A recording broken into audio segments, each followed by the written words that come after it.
The Hanging Village. The path of white mist.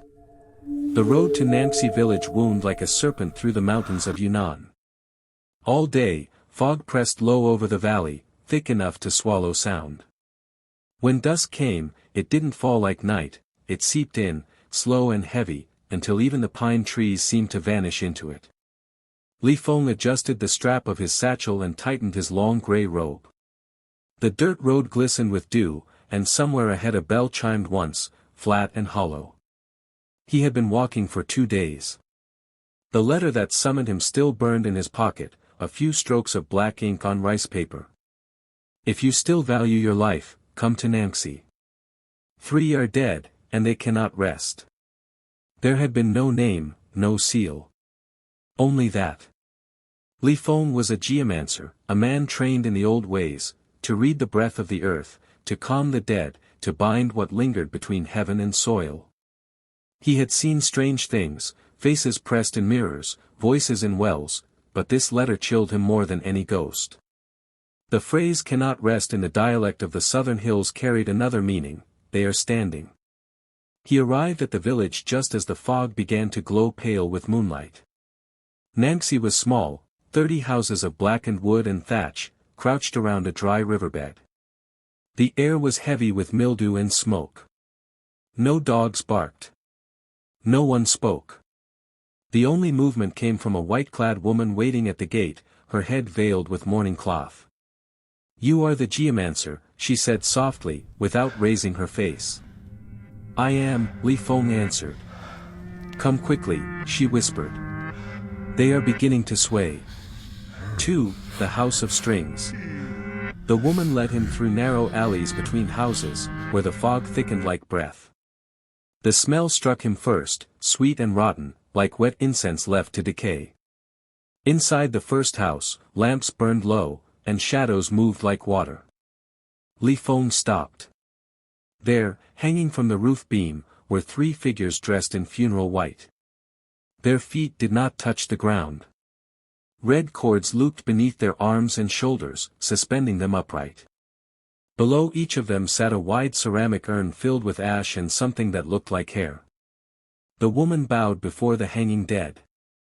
"They died one by one," she said, "and we dared not lay them down. If we do, the fog will enter their mouths." Feng stepped closer. The corpses were pale, their eyes sealed with paper talismans. The talismans fluttered even though no wind stirred. He saw faint script scrawled across the paper: "Bind the breath, keep the gate." He turned to the widow. "Why are they hung this way?" "Because Nhamxi is cursed," she whispered. "If a body touches the ground before its breath cools, another will follow. We hang them to hold the soul in place." "Trung tang," Feng murmured, "the chain of death, the old superstition that grief could summon more grief, that a single death could ripple through bloodlines." The woman lowered her head. "Every 7th night, one more rises. The cords keep them still until the sun sees them." Feng stared at the cords. They pulsed faintly, as if something beneath the hemp fibers was breathing. 3. The 4th death. A bell tolled from somewhere in the fog, 1, 2, then 3 times. Someone screamed. Feng and the widow ran into the street. The fog rolled like smoke. A door banged open and shut, though no one stood near it. Inside the house, a man lay on the floor, eyes wide, mouth open as if he had tried to swallow the air. No mark, no blood, only a faint line of red dust beneath his tongue. The old women of the village gathered around, wailing softly. "Another," one croaked. "It has taken another." Feng felt the cold of the fog creeping up his legs. He drew a copper talisman from his sleeve and whispered a verse, tracing the air. The fog recoiled, hissing, then closed again as if offended. Something in Nhamxi was not merely haunting, it was feeding. That night, they lifted the 4th body and bound it with red cords, suspending it beside the other 3. As they worked, Feng noticed that the first corpse, the eldest of the 3, had tilted its head slightly since he last looked. Its paper seal had curled at the edge, as though from heat. And beneath that, faintly, he thought he saw a shadow move under the eyelids. 4. The village's breath. Feng spent the night in the widow's house. He did not sleep. The fog pressed against the windows like wet hands, and every so often he heard the cords above the dead creak, as if someone were shifting their weight. Near dawn, the widow spoke. "My husband was the first," she said. "He fell ill after digging near the old cliffs. There was something buried there, a box of red lacquer, sealed with wax. He brought it home. That night, the mist came." "What was in the box?" Feng asked. She shook her head. "We burned it, but the smoke turned black. The next morning, he was dead."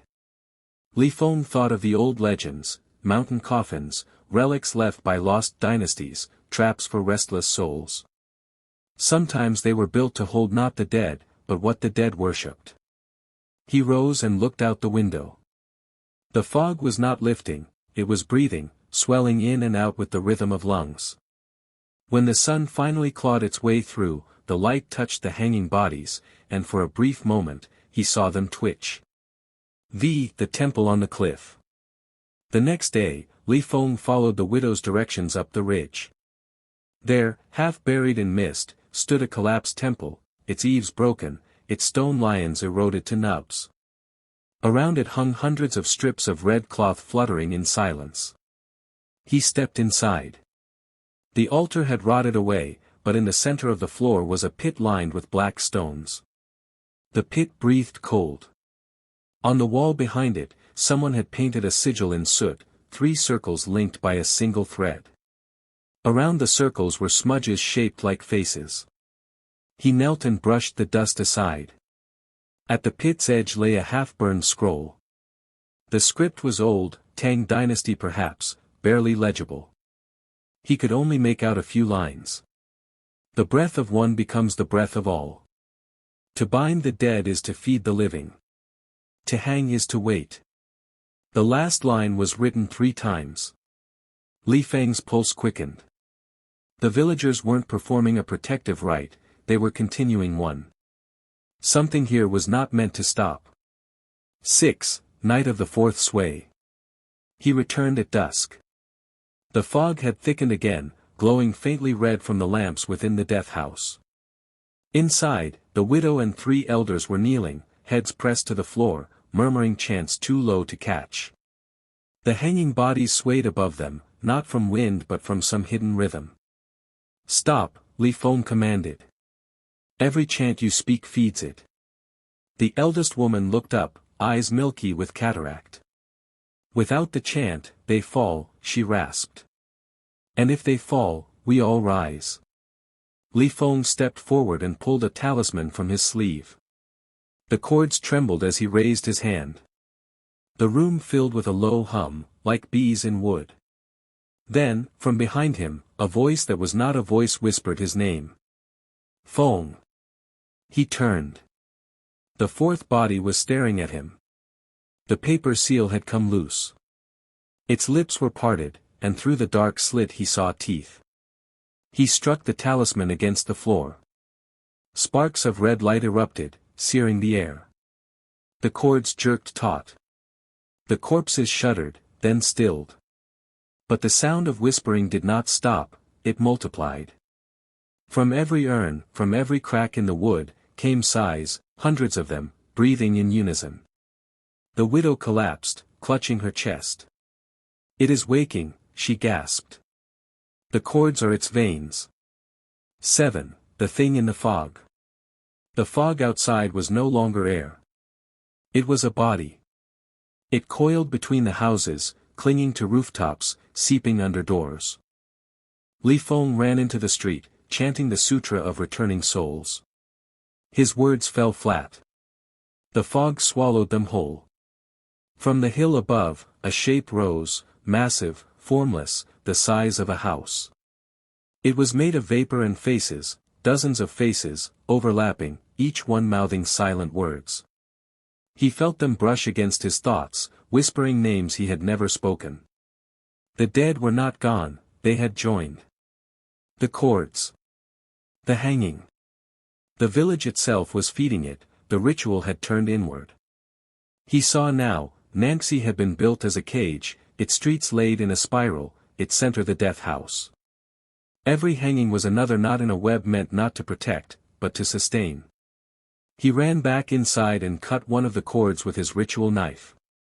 Instantly the fog screamed, not in sound, but inside his skull. The body fell, but before it touched the floor it dissolved into vapor, rising into the beam above. The others began to sway wildly, as if something invisible were tugging them upward. Feng pressed his palms together.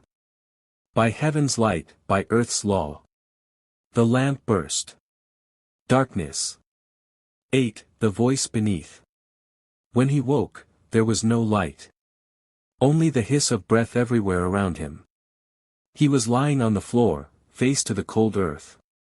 Above, faint glimmers of red floated in the dark, the cords glowing like veins beneath skin. They pulsed slowly. A voice, many voices layered as one, spoke from the air. Do you know why they hang, Feng? He tried to move, but his limbs were heavy. The cords above twitched with each heartbeat. They hang to remember. They hang so the fog will not forget. He forced out words. Who are you? We are what remains when prayers rot. From the darkness, the shapes of the corpses unfolded, not dangling now, but standing, heads tilted, cords vanishing into their chests. Their eyes were empty hollows, glowing faintly white. The widow's voice joined them, though her mouth did not move. We only wish to hold them.